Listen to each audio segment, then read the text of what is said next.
I practice intermittent fasting and I play video games, but that's not the Hunger Games we're about to watch. You mentioned it in my comment section too many times, so I volunteer as tribute. Huge thanks to Grammarly for sponsoring this video. Bee-whoop! CGI fire, cue. Reminds me of when we're doing the house tour, Dan added the fire in post. Ooh, I don't know how in movies people jump from such great heights, never have to tuck and roll, and just land. Like they just have springs in their knees. Did their menisci ever hurt?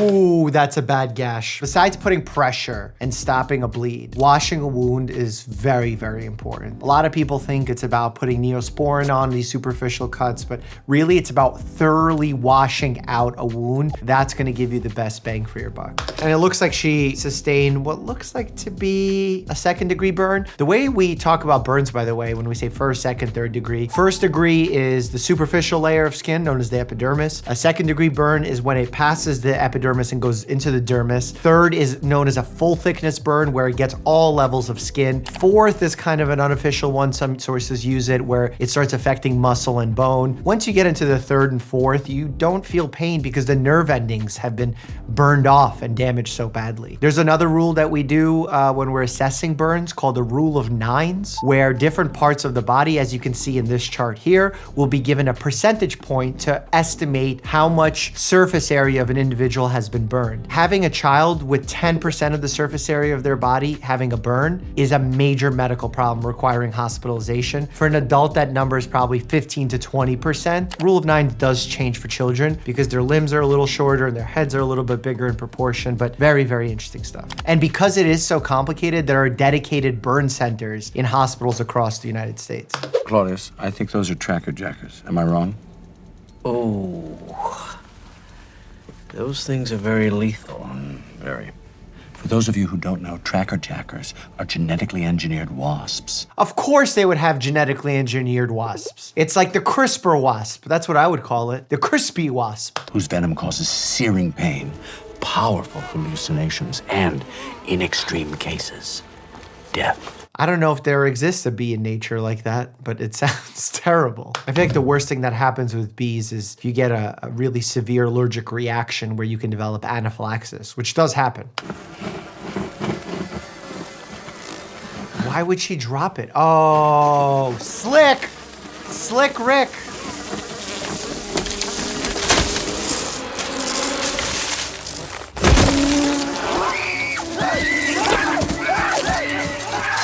Oh my God. The histamine and mast cells are just going wild right now.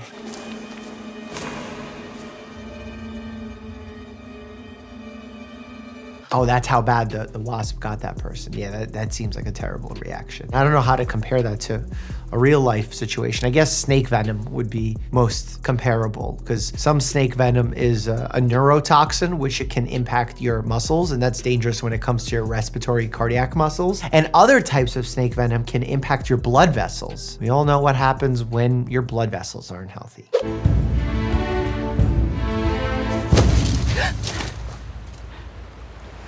Oh my God, Peter! Peter! Is Peter a rock? Is he turned to stone? Hi. Oh, he just does really good makeup. He's like a chameleon, but with a paintbrush. Where did he get the supplies for that? You know, in fact, in nature, when we think about adaptation to the environment, a lot of the native species to an area survived because they were able to camouflage. Like certain butterflies, because of their patterns of blending into the tree bark, were able to survive longer than other butterflies, and that's why butterflies in a certain area look like the way they do. It's pretty cool. What was it?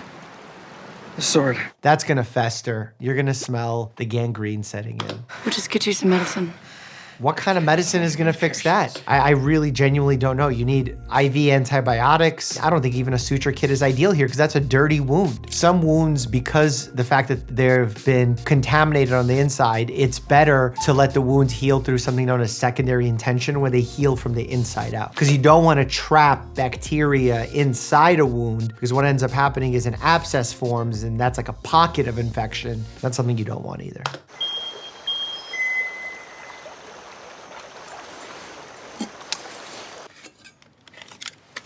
Medicine?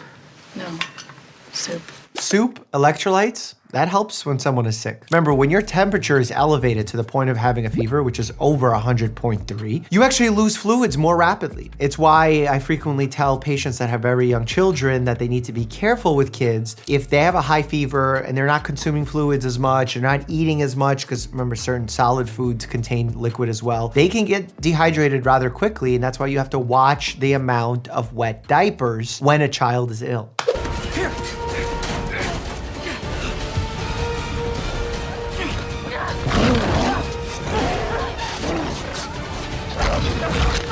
Oh, whoa, whoa, whoa. Those look like the demon dogs from Harry Potter. Oh, yo, relax. This guy thinks he's Chris Avila. Oh! That was a slick shot directly into the hand. That's gonna cause problems. Lots of sensitive structures in the hands. Small bones, tendon sheaths, nerves. He's gonna need a hand surgeon. And out there, I don't think there is one. Unless he gets one of those magical pastes that they just like put on and everything gets healed.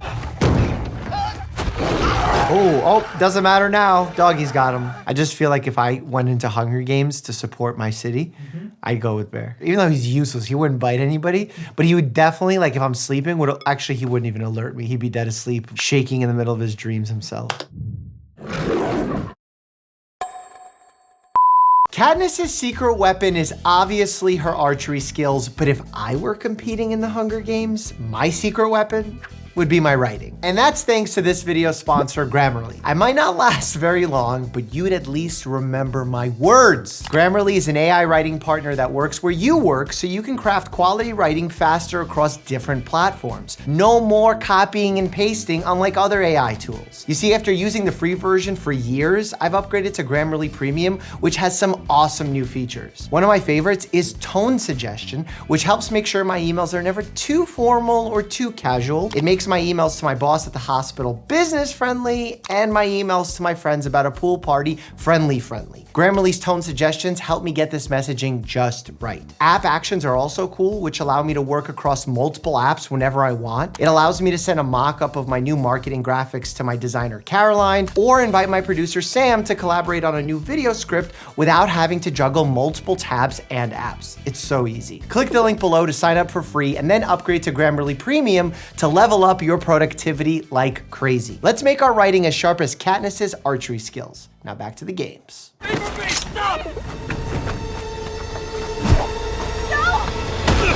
Oh, that was good form tackle, because that reduces the likelihood of a spinal cord injury because he went in with the shoulder. Kept his eyes on the target. In the square. Did he call him a square? Is that like a diss? Oh, thought he was calling him a nerd. Oh no, are they whipping him?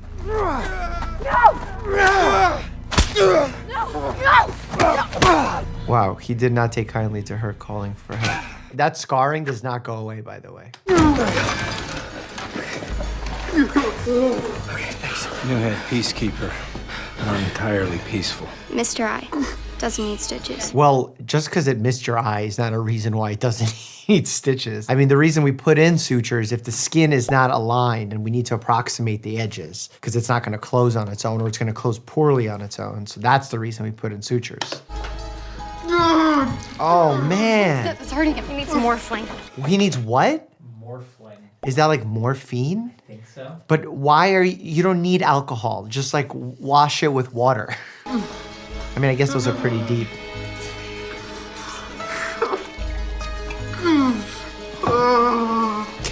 My guy's just getting drunk. You know, there's like been cases of people trying to get drunk on hand sanitizer. Please don't ever do that. It's so dangerous. Can literally make you go blind. No, I'll take it. Why are her hands shaking? Oh. That's a little bit untrue if it is Parkinson's, because Parkinson's is more of a resting tremor. She was actively trying to do something. So actually in Parkinson's, there's a world where that tremor could go away when she does that. But if it's advanced. Oh man, she just like hit him in the spine with that. Maybe give it a large muscle group like I am.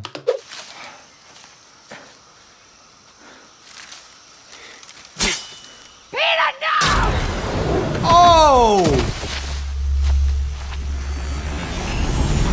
You know, electrocution causes serious burns to a large portion of the body, which then can cause electrolyte disturbances, dehydration. A lot of people don't realize this, but you need your skin in order to keep your hydration level. Skin is an important barrier. We don't give it enough credit. And it's also our largest organ. Medically, it's called the integumentary system.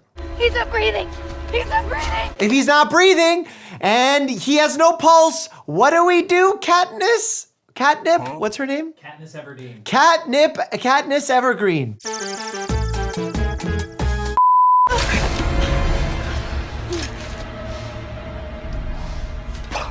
Peter.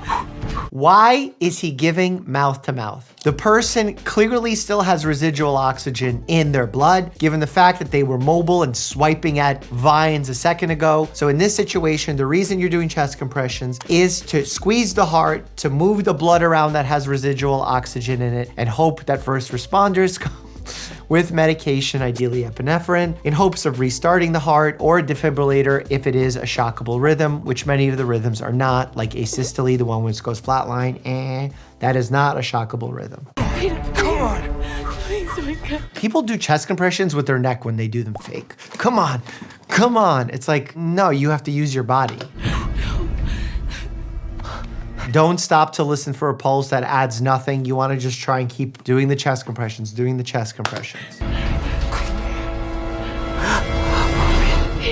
Oh, you came back.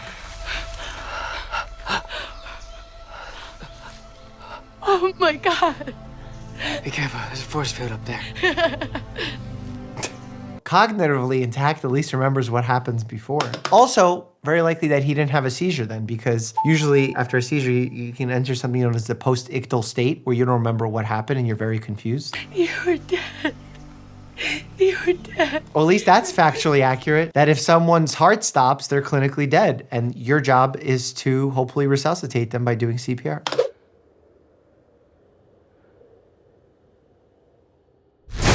Oh, the fog got her. Oh, it's Steve. Run! Oh, that's a serious burn. Poison! Oh, wait. Come on. The fog is poison? Poison fog? Sounds like a Pokemon attack. Bulbasaur, poison fog! The only thing that I can imagine that's similar to this in real life is mustard gas, which is like sulfur mustard. So wartime used chemical. Its effects don't happen instantly like that. They take like hours, like 48 hours, but it can cause blistering of the skin and internal problems if you inhale it. Oh my God. This looks so painful.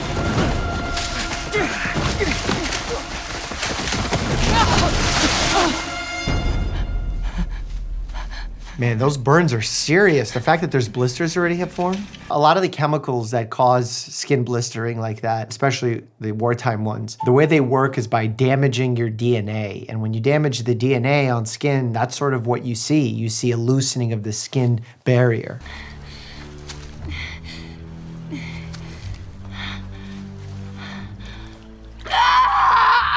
Oh.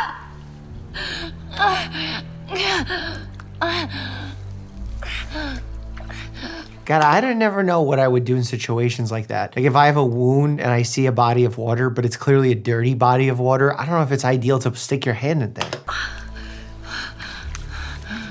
She's washing off the poison. She's smarter than me. That is what you should probably do. Oh man, he has raccoon eyes, which could be a sign of a basilar skull fracture. Oh, and he's violent. See, a lot of people think that choke is problematic because it blocks air supply. It's actually problematic because it blocks blood supply. The carotids on either side of the throat are the major blood vessels that carry blood to the brain. You close those off, it's only a matter of seconds till someone passes out. That's why part of the workup for someone having a stroke that we don't quite understand is doing a carotid ultrasound to see if the carotids are fully stenosed or blocked. Sometimes you can get to the point where a carotid artery is 100% blocked with plaque. And in those situations, that could be the reason why a stroke happened.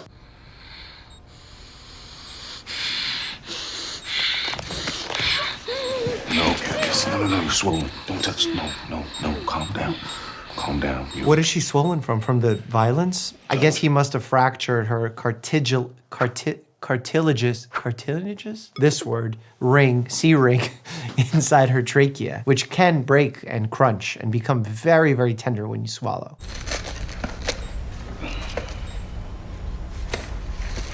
Also, the reason we put a C-spine stabilizer is we're worried about a cervical vertebral fracture. And if that's the case, then the spinal cord's unprotected and can actually be damaged. But if we know the spinal cord's fine, I'm not quite sure what that does. Okay, take your time. Still got a lot of swelling in your vocal cords. My name is Katniss Everdeen. In situations like that, most people's tendency is to try and whisper, but whispering actually puts more strain on the vocal cords. So we're actually teaching patients when they have damage to their vocal cords to avoid whispering and avoid screaming, obviously. These people are not your enemy. We all have one enemy, and that's Snow. I thought she was gonna say hyperglycemia. He corrupts everyone and everything. Snow? President Snow. Oh, I was gonna say, snow's not that problematic. Like, it can cause some slip and fall injuries and heart attacks if you're shoveling it and you're out of shape. Maybe some car accidents. I wouldn't say it's our #1 problem. Tonight, turn your weapons to the Capitol. Turn your weapons to Snow. Oh, that person disagreed with her message. So what are your injuries? Bruised ribs, bruised lung. I'm surprised they haven't found you a new lung. We don't do a new lung for a bruised lung. Bruises heal. Bruises just mean burst blood vessels, by the way. Like a bruise is a hematoma.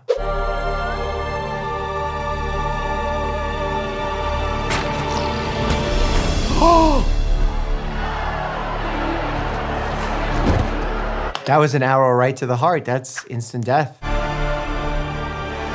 What is that awkward little pool of blood? There should be a lot of blood. She penetrated right through the heart. Going through the heart is massive blood loss. Magic can teach us a lot about our bodies, so click here to check out my reaction to Harry Potter. And as always, stay happy and healthy.